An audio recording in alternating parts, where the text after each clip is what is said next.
நம்ம பார்க்குற பல கேங்ஸ்டர் மூவிஸ்லாம் பார்த்ததுக்கு பிறகு இதெல்லாம் சும்மா படத்துக்காக இந்த மாதிரி கேங்ஸ்டர்ஸ்லாம் கதையில உருவாக்கியிருப்பாங்க அப்படின்னு தான் நம்ம நினைப்போம். ஆனால் உலகத்தில் எடுக்கப்பட்ட பல கேங்ஸ்டர்ஸ் மூவிஸ்ல ஒருத்தரோட வாழ்க்கையில இருந்து 1% தான் சினிமால காமிச்சிருக்காங்க அப்படின்னு நான் சொன்னா உங்களால நம்ப முடியுமா? அவர் யாருன்னு வாங்க பார்க்கலாம். இந்த வேர்ல்டுலே ரிச்சஸ்ட் கேங்ஸ்டரான பாப்லோ எஸ்கோபரை பத்தி தாங்க நம்ம இந்த வீடியோல பார்க்க போறோம். கொக்கைன் அப்படின்னு அழைக்கப்பட்ட பாப்லோ எமிலியோ எஸ்கோபர் கவிரியா இந்த ஒரு மனுஷன் ரொம்ப மோசமான ஒரு கொலம்பியன் போதைப் பொருள் கடத்தல்காரன். அமெரிக்கா மார்க்கெட்ல கொக்கைன் அப்படிங்கிற போதைப் பொருளை விற்கிறதுக்காக பல குற்றவாளிகள் சேர்ந்து மெடலின் கார்டல் அப்படிங்கிற ஒரு டீமை உருவாக்கி இருக்காரு பாப்லோ எஸ்கோபர். 1970 இருந்து 1980 காலகட்டத்தில் அமெரிக்கா ஃபுல்லா கொக்கைனை கடத்துதல் செஞ்சு அது மூலியமாக பல கோடி சொத்து மதிப்பை உருவாக்கி இருக்காரு பாப்லோ எஸ்கோபர். ஒரு நாட்டோட மொத்த கடனையுமே என்னோட சொந்த பணத்திலேயே அடைச்சிடுறேன்னு தில்லா சொல்லி இருக்காரு பாப்லோ எஸ்கோபர். என்னைய சிறையில வைக்கணும்னா அந்த சிறையை நானே உருவாக்குவேன், அதுக்கு கவர்மெண்ட் சம்மதிச்சா மட்டும்தான் அந்த சிறைக்குள்ள நான் இருப்பேன் அப்படின்னு ஒரு குற்றவாளி சொல்ல முடியுமா?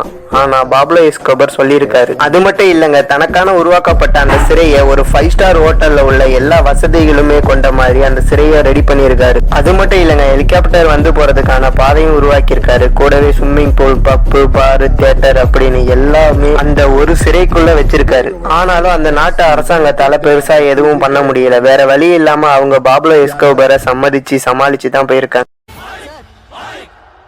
கதையில முன்னாடி போயிட்டீங்க. எவ்வளவு முன்னாடி? ரொம்ப முன்னாடி போயிட்டீங்க.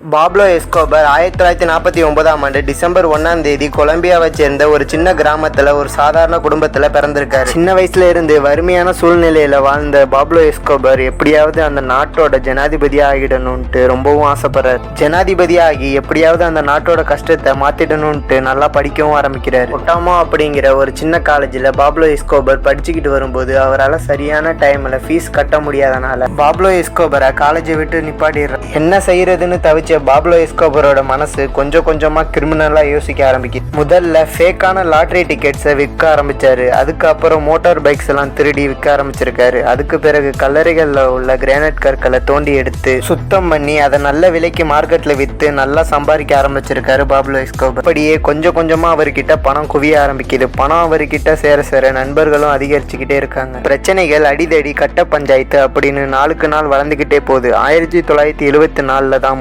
முதலாக பாப்லோ எஸ்கோபரை போலீஸ் அரெஸ்ட் பண்றாங்க. அப்போதான் அறிமுகமானது கொக்கைன் அப்படிங்கிற ஒரு போதைப் பொருள். கொலம்பியால உள்ள இளைஞர்கள் இந்த ஒரு கொக்கைனுக்கு ரொம்பவும் அடிமையாகிட்டு வந்தாங்க. அது மட்டும் இல்லாம அமெரிக்காலையும் இந்த ஒரு கொக்கைன் கொஞ்சமாக பரவிக்கிட்டு வந்தது. அந்த டைம்ல ஜனாதிபதியா இருந்த நிக்சனுக்கு மிகப்பெரிய தலைவலியா இருந்தது. கொக்கைன் கடத்தல சின்னதா பண்ணிட்டு வந்த பாப்லோ எஸ்கோபர் மிகப்பெரிய அளவுல விரிவுபடுத்துறாரு. அந்த டைம்ல கவர்மெண்ட் ஆபீசர்ஸ் யாராலையுமே பாப்லோ எஸ்கோபர் எப்படி கொக்கைனை கடத்துறாருன்னு கண்டுபிடிக்கவே முடியல. முக்கியமா கொக்கைனை கடத்துறதுக்கு கர்ப்பிணி பெண்களை தான் பயன்படுத்திட்டு வந்திருக்காரு. ஏன்னா அதிகாரிகள் அவங்களுக்கு ரொம்பவும் முன்னுரிமை கொடுப்பாங்க. அதனாலேயே பாப்லோ எஸ்கோபர் சின்ன கொக்கைனை பொட்டலம் பண்ணி அதை அவங்களுக்கு விழுங்க கொடுத்துருப்பாரு. இதுக்கப்புறம் தான் இந்த கடத்தலே நடக்க ஆரம்பிக்கும். இந்த ஒரு ட்ரிக்கை பல ஹாலிவுட் மூவிஸ்லயும் நம்ம சூர்யா நடிச்ச அயன் படத்துலயும் பார்த்திருப்பீங்க. ஒரு தடவை கொலம்பியாவோட கேபிட்டல் ஆபீசரை கடத்தி அது மூலியமா $10 lakh சம்பாதிச்சிருக்காரு. 1989 உலகத்தோட 80% கொக்கைனை பாப்லோ எஸ்கோபர் ஒரே ஆளா கடத்திருக்காரு.